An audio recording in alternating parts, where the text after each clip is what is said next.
We'd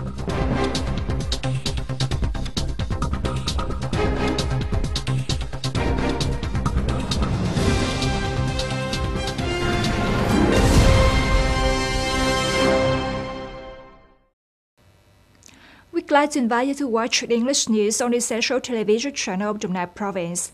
On September the 18th, in Hanoi, the Ministry of Agriculture and Rural Development held a ceremony to receive emergency aid to support overcoming the consequences of storm number 3 and the floods after the storm from international agencies and organizations, such as Australian Embassy, British Embassy, Indian Embassy, the UN, New Zealand, US, and South Korea. Up to now, flood-affected localities have received 200 tons of relief goods from the governments of Australia, Switzerland, India, Japan, TRICA, the ASEAN AHA Center, United Nations agencies, UNDP, UNICEF, and Samaritan's Purse. Embassies, United Nations agencies, and international organizations have initially pledged to support more than $30 million for flood-affected areas. At the support reception ceremony, the Ministry of Agriculture and Rural Development thanked the countries and international organizations for their timely and effective attention and sharing.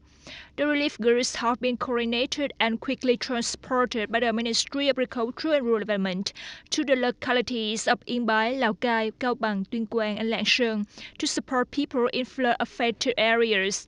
It is expected that in the next few days, Samaritan's Purse and the governments of Russia, Singapore, Indonesia, and Australia could continue to support other necessary relief goods.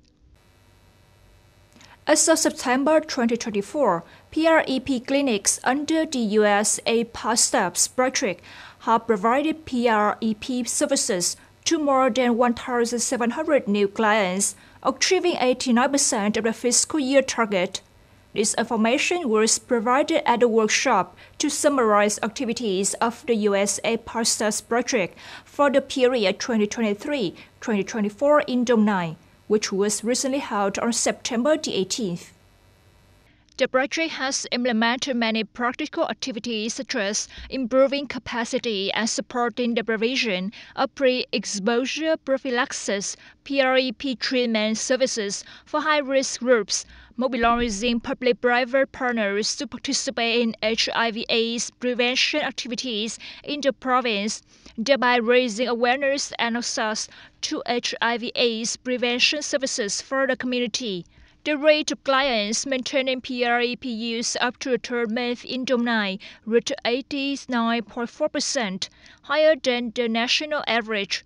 By June 2024, Đồng Nai had nearly 5,400 people affected with HIV being treated with ARV drugs, nearly 2,400 clients maintaining PREP treatment. Currently, PREP delivery models in Đồng Nai are diverse, creative, and meet different customer needs such as health stations, mobile PREP, remote PREP, and so on.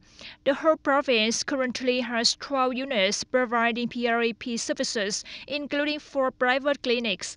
In 2025, Đồng Nai will continue to maintain and expand PREP service provision, especially in the private health sector, maintaining the mobile PREP and tele-PREP models, applying new PREP service delivery models such as injectable PREP, piloting the subsidized PREP program, appropriately deploying the PREP service delivery model for transgender women, develop a network of commercial HIV self-testing biological products at pharmacy chains, private clinics, and social enterprises in the province. On the morning of September the 18th, Đồng Nai University held the opening ceremony of the 2024-2025 school year and received recognition of quality assurance of higher education institutions and recognition of accreditation of 5 training programs. In the 2024-2025 school year, Đồng Nai University welcomed nearly 1,500 new students of 12 pedagogical and non-pedagogical majors. Over nearly 50 years of establishment and development, Dongnai University has trained many generations, providing over 50,000 people for the province's socio-economic development. With the efforts of the school's pedagogical staff, at the ceremony, the school was honored to receive the recognition of quality accreditation of higher education institutions with 111 criteria of 25 standards achieving an average score or higher. In addition, the school also has 5 training majors that have achieved quality accreditation for training programs, including literature pedagogy, mathematics pedagogy, accounting, business administration, and English language.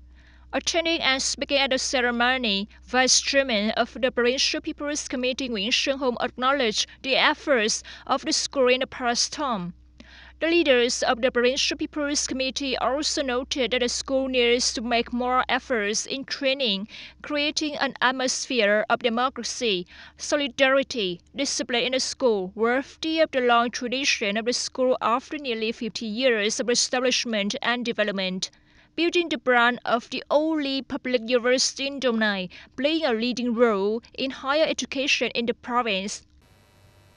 U.S. Secretary of State Anthony Blinken met with Egyptian President Abdel Fattah al-Sisi in Cairo on September 18th to discuss the conflict in Gaza.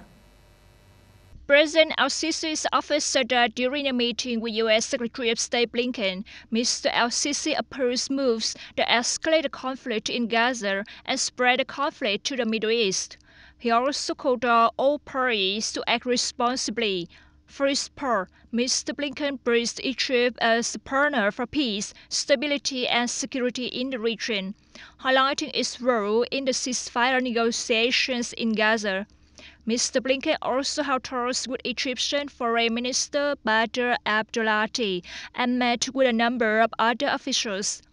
According to the schedule, after Cairo, Mr. Blinken will travel to Paris, France today and meet with the foreign ministers of France, Italy, and the UK to discuss the Middle East, Ukraine, and other issues. Mr. Blinken will also meet with French President Emmanuel Macron. The Kremlin on September 18th described the views of NATO Secretary-General Jens Stoltenberg regarding allowing Ukraine to attack Russia with long-range weapons as dangerous.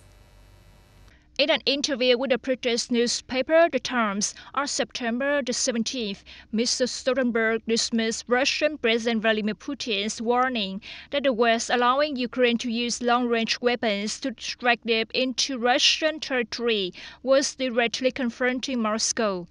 Mr. Stoltenberg said, "He has declared many red lines before, but he has done nothing." Speaking to reporters on September 18th, Kremlin spokesman Dmitry Peskov said, NATO's desire to show off and not respect the statements of the Russian president is short-sighted and unprofessional. Mr. Peskov added that Mr. Stoltenberg's stance was extremely provocative and dangerous. For months, Ukrainian President Volodymyr Zelensky has called on Western allies to allow Kiev to use their missiles, including the U.S. long-range ATACMS missile and the British Storm Shadow's missile, to attack Russia. You have just watched English news on the Central Television channel of Dongnai Province. Thank you for joining us, and goodbye.